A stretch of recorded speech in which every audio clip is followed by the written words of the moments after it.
After this, Jesus went to the other side of the Sea of Galilee, also called the Sea of Tiberias. A large crowd kept following him because they saw the signs that he was doing for the sick. Jesus went up the mountain and sat down there with his disciples. Now the Passover, the festival of the Jews, was near. When he looked up and saw a large crowd coming toward him, Jesus said to Philip, "Where are we to buy bread for these people to eat?" He said this to test him, for he himself knew what he was going to do. Philip answered him, 6 months' wages would not buy enough bread for each of them to get a little. One of his disciples, Andrew, Simon Peter's brother, said to him, "There's a boy here who has 5 barley loaves and 2 fish. But what are they among those so many people?" Jesus said, "Make the people sit down." Now there was a great deal of grass in the place, so they sat down, about 5,000 in all. Then Jesus took the loaves, and when he had given thanks, he distributed to them those who were seated. So also the fish, as much as they wanted. When they were satisfied, he told the disciples, "Gather up the fragments left over, so that nothing may be lost." So they gathered them up, and from the fragments of the 5 barley loaves left by those who had eaten, they filled 12 baskets. When the people saw the sign that he had done, they began to say, "This is indeed the prophet who is to come into the world." When Jesus realized that they were about to come and take him by force to make him king, he withdrew again to the mountain by himself. When evening came, his disciples went down to the sea, got into a boat, and started across the sea to Capernaum. It was now dark, and Jesus had yet come to them. The sea became rough because a strong wind was blowing. When they had rowed about 3 or 4 miles, they saw Jesus walking on the sea and coming near the boat, and they were terrified. But he said to them, "It is I. Do not be afraid." Then they wanted to take him into the boat, and immediately the boat reached the land toward which they were going.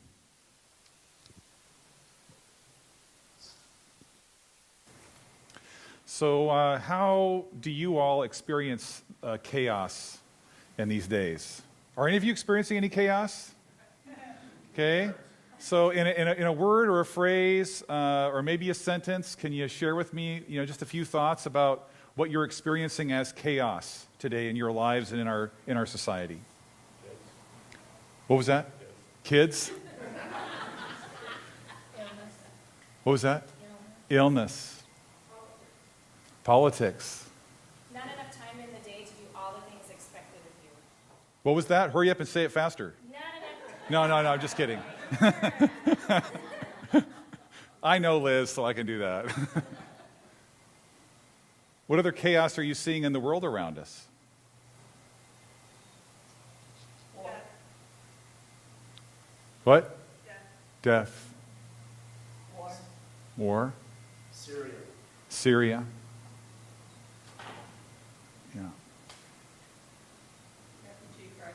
Refugee crisis.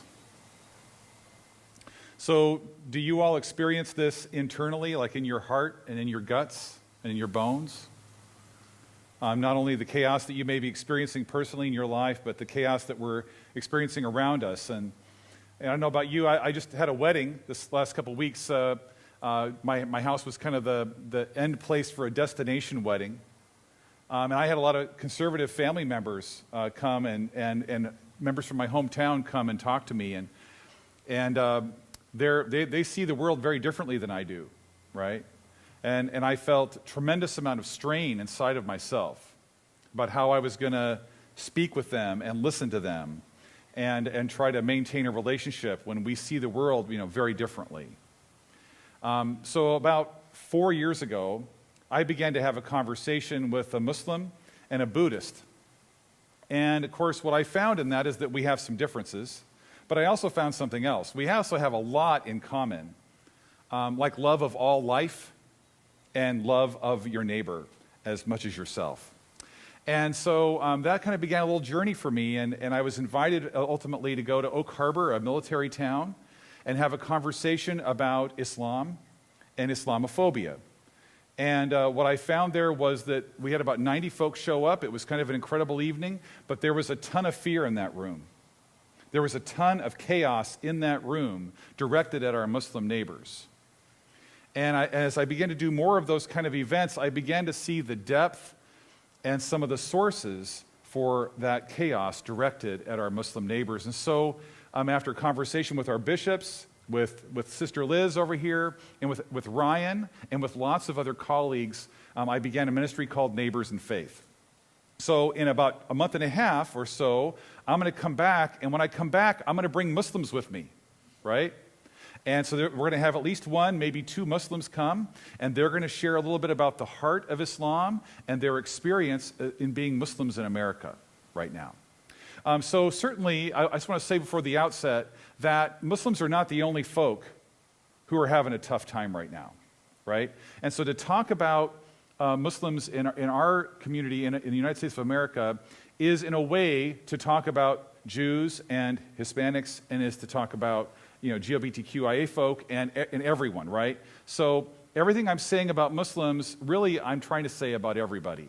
Because here's the thing that's happening in our culture right now, is that we are forgetting how to recognize other human beings. Right? We are forgetting how to recognize other human beings, and so are beginning to forget a little bit about our own humanity. Okay? When we are kind of okay as a society with little kids being taken away from their parents, that is an institutionalization of dehumanization.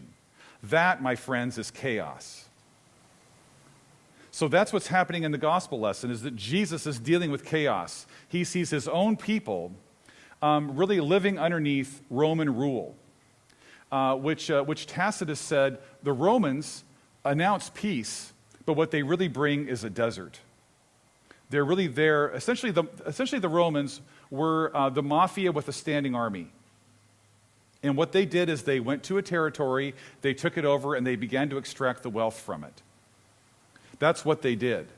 And so when folk are seeing that Jesus is there, he's speaking a word of hope, they want to go out into the wilderness, even the dangerous wilderness where there is no food, there is no McDonald's, there is no corner gas station where you can pick up some Pringles, potato chips or something, right? They are hungry because they're experiencing chaos. And when we experience chaos, we get into hopelessness and despair, and what begins to happen? Our bodies begin to break down. Our emotions begin to break down. Our mind begins to shrink a little bit in terms of its capacity to see the world around us and to recognize other people as human. And so they go out there because they sense in Jesus that there is some hope in the midst of this chaos, right? And then what happens? This little boy has some barley loaves, the food of poor people, and a few fish. And what happens is that they begin to share with each other. And maybe each of them has brought a little bit of loaf. Maybe some people brought none. We don't know how it happened. All we know is that there was enough food for everyone. And people were so dramatically impacted by this hope, by this symbol of hope, and how they could be community with each other, that they wanted to hurry up and make him king right then and there, right? They wanted to have him replace Pontius Pilate. They wanted to have him replace Augustus Caesar. Tiberius Caesar at that point, sorry. And make him king, right? So he disappears up into the mountain, and a little while later, that evening, his disciples are headed across the water. And what do they see? They see Jesus walking on the water. Now remember, that isn't necessarily, or maybe it is, a literal thing. It is at least literary, right? So in the Hebrew scripture, whenever you talk about the ocean or the sea, especially the sea with waves blowing over it, what we're talking about is chaos. Chaos out of which God made the order that makes life possible. So in the beginning, God created the heavens and the earth was a formless void, and the Spirit of God moved over the face of what? The deep, or the water, or the sea, right? And so the people of Israel wrote that story when they were in Babylon, when they were enslaved in Babylon, when their humanity was shorn from them, and they were brought to be slaves. And that story about chaos was spoken, was told for the first time while they were slaves, maybe sitting around the campfires, trying to find a little bit of hope, right, in a land that was not their own, where they were weeping. And so they told this beautiful story about how God created human beings, made in the image of God, and how God was able to make life and a place for life in the midst of chaos. And so when Jesus is seen walking on the water, he's not necessarily walking on H2O like some kind of like divine David Copperfield. You know, that's not the point. If you want to believe Jesus walked on the water, that's totally cool with me, but that misses the deeper meaning. The deeper meaning is that Jesus was able to be human in a society that was working very hard to dehumanize people. That Jesus was able to be human in the midst of a Roman Empire that was dehumanizing everyone, even themselves, if they could know it. Right? And I believe that to some degree, not just in America, but around the world, we are doing that same kind of chaos again. We are dehumanizing each other. We're not recognizing other human beings. And so what I wanted to do was respond in some way for my Muslim neighbors and remember ourselves as neighbors again. So let's see if this works. Yay! So, anti-Muslim hate groups, hate crimes are continuing to rise. So anti-Muslim hate crimes or hate incidents are up about 57% in 2016 over 2015. Of course, it isn't just our Muslim neighbors. Our Jewish neighbors are also experiencing this. A 67, almost 70% rise in hate incidents and hate crimes in 2017 over 2016. The reality is when human societies are anxious about all the things that are happening and we don't even know how to frame questions to help us understand that, it's very easy for human beings to scapegoat folk. To find a vulnerable population and say, if they were gone, our problems would be solved. We've all been to junior high and we've seen it happen there, right? Maybe it happened to us. Maybe we did it to others as part of a group, right? But that's what's happening toward our Muslim neighbors. And the problem is once you start scapegoating one group, all the other groups suffer. Anti-Hispanic hate crimes have gone up 50% in the last year as well. And we could go on with all kinds of groups. Bullying in schools, I think I said this last time, is really incredible for Muslim kids. About 42% experience bullying at least once a year. 8% experience it almost every day. And 25% of the time, it's done by teachers or administrators. So just imagine what that bullying does and the ripples of pain, the ripples of dehumanization that are taking place. The ripples of chaos that are happening in that community and in that person's family. So just some things about Muslims that I just always share. There's about 1.7 billion Muslims in the world. There's about 2 billion Christians. There's about 3.3 or so million Muslim Americans in this country. They make up about 1% of the population. That is almost exactly the same percentage of the population as Jews made up in Germany in the 1930s. There's about 50,000 Muslim American doctors. Now, when was the last time any of us heard about that in the news? So we got to think about what we hear. What we know about Muslims, we get largely through the media, through entertainment media. There's about between 10 and 20,000 that serve in the military. About 20% of the Muslims in this country are African American, because about 15 to 30% of the people enslaved in Africa and brought forcibly to this country to serve as slaves, right, were Muslim. And only about 25% of the Muslims in this country are from North Africa or the Middle East. So the biggest population center in the world for Muslims is where? Indonesia, right? So, but few of us know a Muslim. Only about 38% of us know a Muslim, have a personal experience with Muslim. And so where do we get our information? We get our information largely from the news media, where the coverage of our Muslim neighbors, in fact, our coverage of all religions, is really pretty negative. Only about 5% of the news coverage about Muslims is positive. Every story is framed negatively. And if you go to movies or to the entertainment on weeknight TV, you'll find it's also an incredibly negative narrative about our Muslim neighbors. Only 12 characters out of 1,000 characters in the last century in movies were positively depicted. Muslims were positively depicted. The rest were all neutral, or the vast majority were negative. So if you grew up watching some movies like I did, your impression of our Muslim neighbors is bound to be fairly negative. But there is something that's even worse than all that. And that is that there are actually people who are spending $30 million a year at least to make folk afraid of our Muslim neighbors. So about 2 months ago, 3 months ago now, I was eating my breakfast. I was going to take a little Saturday off and get some work done around the house. And I was going to watch some Stephen Colbert. And this ad came on before Stephen Colbert, and it was of a Muslim woman talking about how she grew up in East Africa and how because of Islam, she had really a terrible life. And I don't deny for a second that that woman had a terrible life. I do contest, though, that it was because of mainstream Islam that she experienced that. But this 4-minute video was really well produced.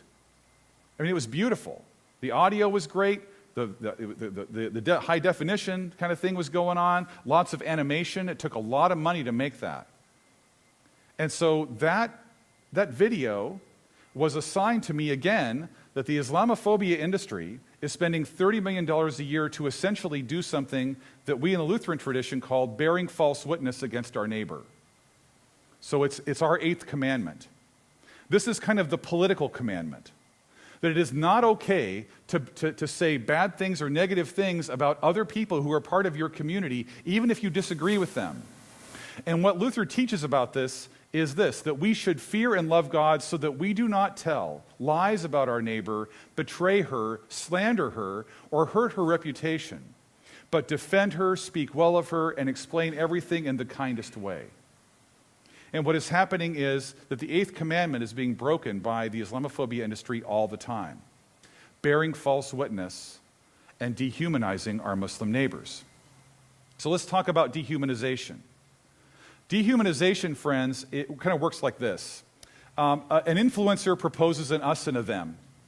And then they cause us to fear the them as a threat to the vulnerable, to our physical existence, and to our way of life or our culture.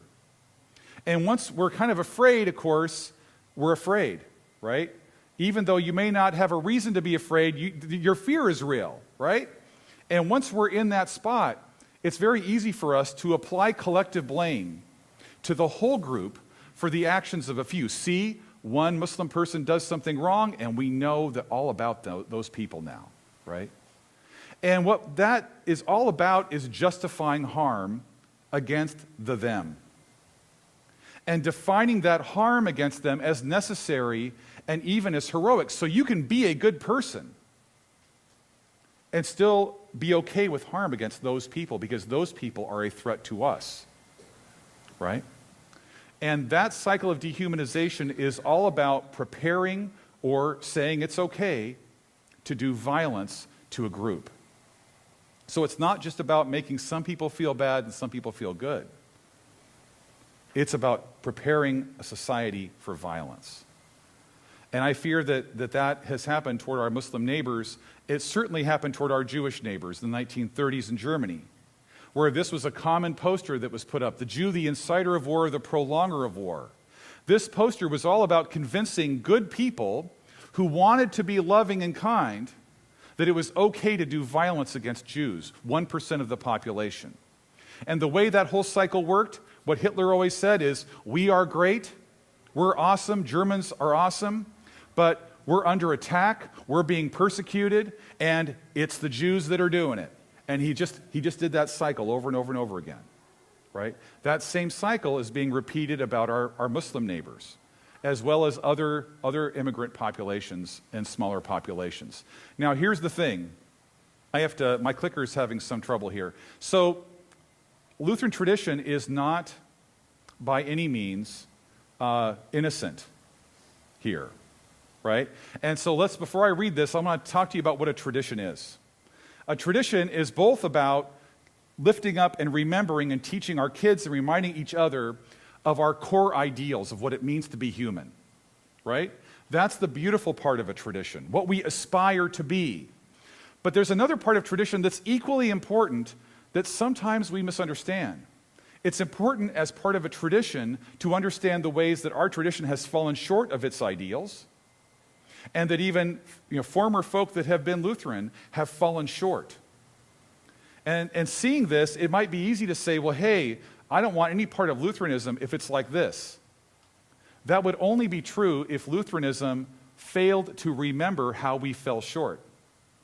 The whole Jewish scripture, friends, a lot of the negative stuff about Israel and the people of Israel in that book, that's not them being negative on themselves, that's their own self-critique.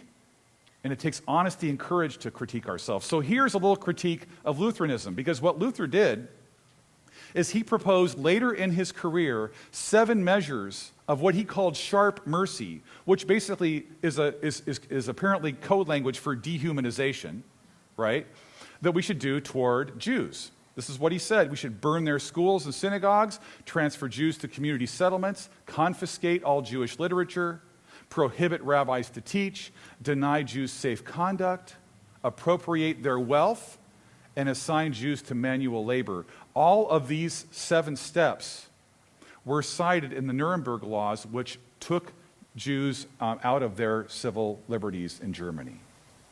Right? So this is our tradition. This is one of our faith leaders here who said something terrible about our Jewish neighbors. Now, and so what we got to do, of course, is learn from that. Right? We see the way that kind of dehumanizing language, that breaking of the 8th commandment did in Germany in the 1930s, and we don't want to repeat it because something similar is happening toward our Muslim neighbors. And it's not just happened in Germany. Right? So in North Bend, a hardware store sold these as novelty items to bring people into their store. Hey, come on in and we'll give you a free, I don't even want to say it, hunting license, right? And they sold this as a novelty.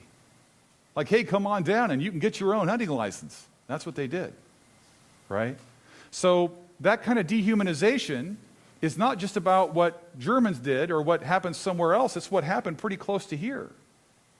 Because that's the other part of a tradition, is that when we're able to hold both our ideals and our realistic history together, we're able to recognize something about ourselves that Luther taught, I think, really well, that we are saints and sinners at the same time, that we are all capable of holding ideals and at the very same moment not extending those ideals to as many people as deserve it, right, as who are God's beloved children.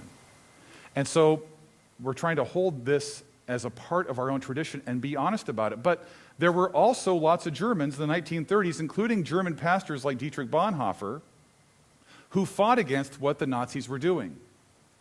So Lutherans weren't all bad during that time. It's just that there was a weakness within our tradition that Luther put into place. And we need to be honest about that. So Sam Wells, a great writer about Bonhoeffer and his contribution to fighting back against the anti-Jewish policies of the Nazi regime, says this, that the failure of the church in the Nazi era was obviously an activist failure. It was a failure to act on behalf of our Jewish neighbors. But prior to that, it was more fundamentally a failure to see Jews as those with whom Christians were called to be. And isn't that happening today in our society, not just with Muslims, but with all kinds of folk?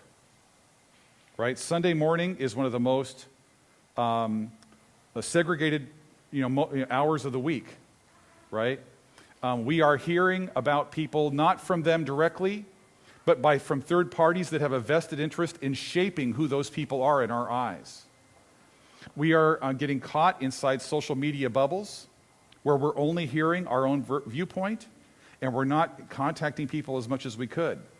And so what I want to say is that this has an impact on real lives right now.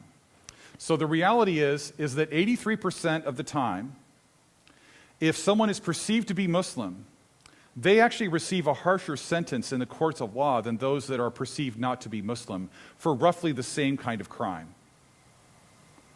So this kind of bias that we have toward Muslims in this country, and the bias that the Islamophobia industry is trying to create, is actually producing changes and injustice in our legal system.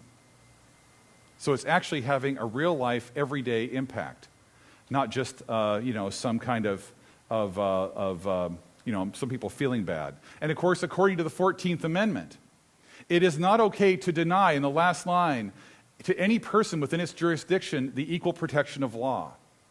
Which means that when a refugee crosses the border, which they're told by the State Department to do, by the way, when they cross the border to find access for asylum, they actually are due equal protection of law.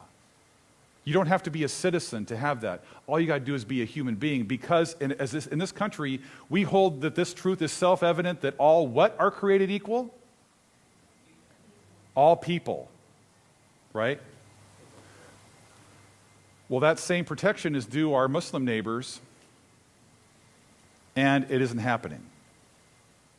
And so what I believe is really important for us in this moment is to recognize that as Christians, it's not just our job to be nice to our Muslim neighbors. It's not just to extend a little bit of charity toward them, right? That it is actually the core of our tradition, of the Abrahamic tradition, which was started in Judaism, which Christians are a part of, and which Islam is also a part of, the Abrahamic tradition, is to do two core things: to love God more than our tribe and tradition, and to love our neighbor as we love ourselves. And what I'm fearful about in this time is that many Christians, and it may be a part of our human nature to do this, sort of believe that it's our religion, it's our monotheism, it's our God versus their God. And that goes against the very core and heart of what the Abrahamic tradition was all about to begin with. It goes against the whole thing, because what the monotheism was really about was trying to help people recognize other people as human beings. That instead of each tribe having its own God, and when we fight, those gods fight, there is now only one God in heaven saying, hey, they're different from you, but I created them, just like I created you. They are your third cousins, or at least your fourth cousins, and you don't get to kill your fourth cousins.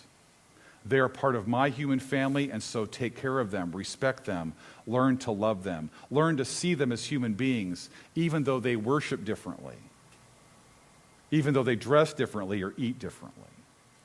And I'm fearful that we're having some struggle with this right now. Because when human beings get anxious, what happens? We try to find a scapegoat. When human beings get anxious, we try to circle the wagons and say, our church is the best church of all time, and everybody else is going to hell in a hefty bag, right? That's what we do. It's the easiest way to maintain group cohesion is to have an enemy. But essentially, monotheism says you don't have enemies. What did Jesus say about enemies? Okay, and what he means by that isn't have warm feelings toward them. What he means is to work for their well-being. So Jesus is living in a vision as he walks across the water. That is the humanity he was able to have in the midst of a society of chaos, is to see all human beings as God's beloved children, and even enemies as those who could be won over. He refused to buy into the Roman model that it was every person for themselves, and all it meant to be human was to have power over others. He believed that it was possible to believe that one God created all the human beings, including the Romans.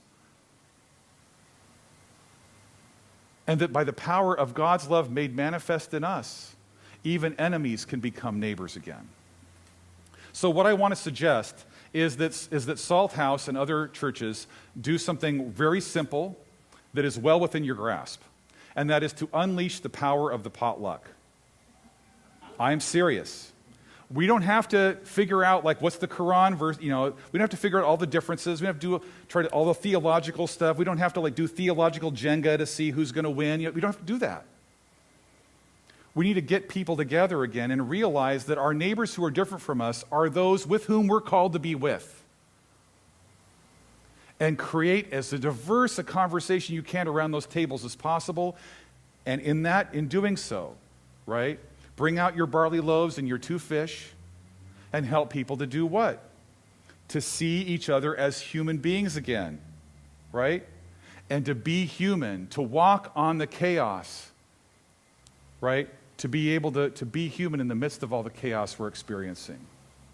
So you all don't know how powerful you are when you start getting people together and helping them see that their atheist friend, their Buddhist friend, their agnostic friend, their confused friend, their Trump supporter, their Hillary supporter, right, are human beings. That's the power, that's the way we're going to have to fight this. That's the way Jesus fought it. To get people to sit down and eat and to recognize that they're human beings. Amen.